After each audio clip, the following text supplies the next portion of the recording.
So in this video, I'm going to show you exactly what you need to do to be able to squat in the downswing for a more powerful, consistent swing. So how you see all those top players in the downswing, you'll see them squat. This is why they can create power so easily. One of the key components.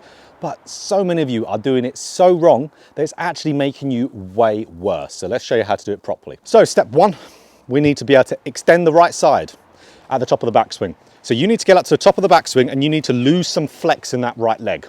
So this is what really gives you the base to be able to functionally squat properly. So if we get up to the top and gradually straighten up that right leg, so we don't want to straighten it to lock out because then you're not going to be able to squat then, your leg's fully locked out. We want it to be just short of lockout, so then naturally as you start to shift pressure, that right leg is going to regain its flex again. That gives you the squat visual. So that's the first little bit here. We want to be able to lose some flex in that right leg. So to do that, to feel it, get your club, put your club through your legs just like that, underneath your left and on top of your right. And just have a few swings here where you're just rotating and giving it a little pull back. You can see how that's just going to straighten up that right leg. Just give you the feeling of it. Because if we stay fully flexed with that right leg at the top of the swing, we're definitely not going to continue to go down again because then we're too low. Then we've got to massively jump out to be able to hit any decent shot, too timing orientated. So let's get a little bit of less flex in that right leg, which will give us a good base to be able to squat into.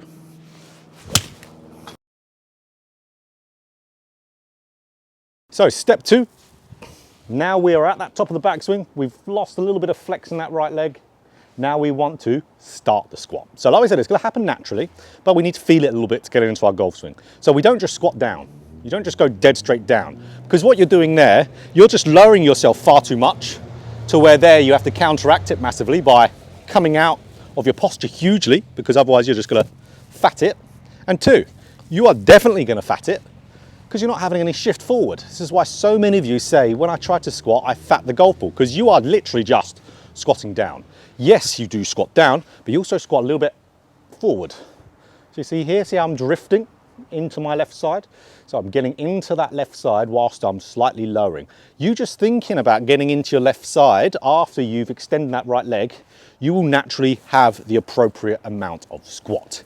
So you really want to feel that movement down into that left leg. So this is why I talk so much about in my videos about lifting the left heel a little bit in the backswing, because that creates a perfect cue to start the downswing of getting that left heel to slam back down, which gives your pressure into that left side. Like I said, if you extend that right side, you're going to then squat. So it can also be a little drill for you. Lift up that left heel a little bit, slam it back down in transition.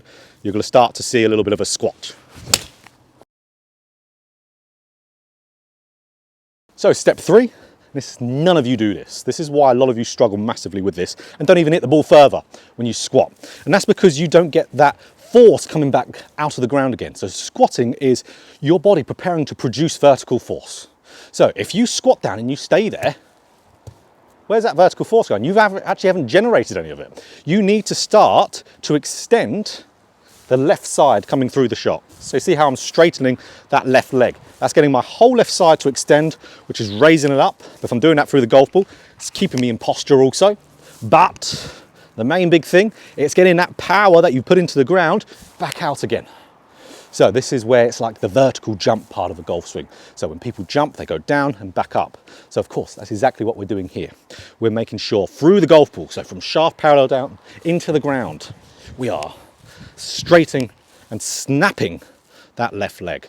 So I'm getting that left side to extend through the shot, getting that power out there. So our drill to get this into our golf swing blends everything else together really nicely. So this is what you could do really as your main drill for this whole thing.